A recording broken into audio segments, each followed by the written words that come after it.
For me sakes, a light beer, that's the one unforgivable sin right there. The one unforgivable sin. I gotcha.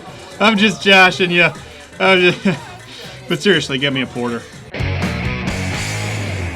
At the very least that. And then you have these people who come in and go, well, Jesus came out to hang with the sinners. Well, here's what bothers me about that. You're misusing the term sinners, because every single person, including your saints, including your priests, including the Pope, are everyone's a sinner, a horrible sinner, every single person. So when you say that, if you mean Jesus came down to hang out with everybody, well, sure, because everybody's a sinner. What they're trying to say is Jesus came down to hang out with the lowest of the low. Well, no, that's not necessarily true. He did come to reach the unreached. That would be the proper way to phrase it, okay? So he came to reach the unreached. But then people say, a lot of young people say, well, so they hang around with people who are doing drugs, making bad decisions, and go, well, I'm like Jesus. I'm hanging out with them, with the sinners. I'm going to reach them. Okay. No, Jesus said, and this is whether you're a Christian or not. I'm just talking about an analogy here.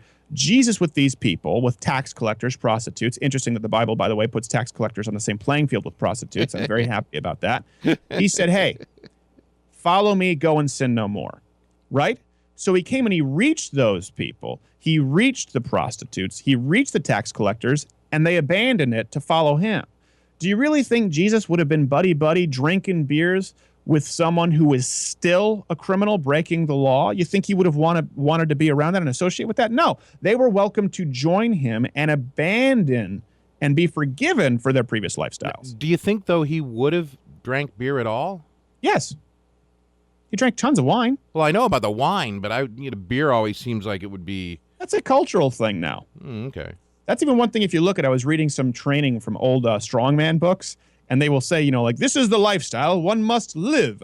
You must train hard, but it must not be too strenuous. You must sleep well. One must not take strong drink, but their lunch was like 4 cakes and 5 ales. Because they didn't even consider it strong drink. Yeah, they were thinking of like Jack Daniels or some other thing. Yeah, I mean, I don't even know if Jack Daniels was around at that point, but beer was like tea. It was just what you drank. So, yeah, I definitely don't think Jesus would have had a problem with people having a beer or two. I mean, here's the thing, too, with Jesus, when you're talking about that, people go, well, wine was really more like grape juice back then. Well, how do you stop fermentation of wine? Cold. Refrigeration. So they had no refrigeration, so they didn't have any way to stop fermentation. Stronger. Yeah, it would have had to ferment until you drank it.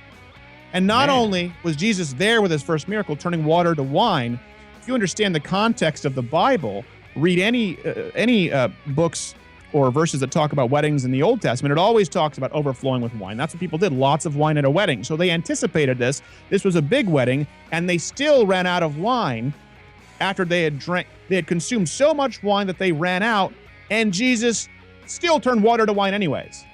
Wine, which in its historical context... Now that's context, a guy to have at a party. There you go. That's a guy who has a party.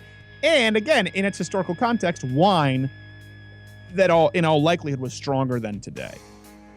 So we're going to get letters, but Christians who try and say the Bible condemns any kind of consuming of alcohol clearly have not looked at Jesus and what he did. He kept the party going in a sensible way. Cool guy. Drank some wine, louder with Crowders. If you like this video, watch my last one. Otherwise, you might be hellbound. I'm just kidding you. But it is a good video.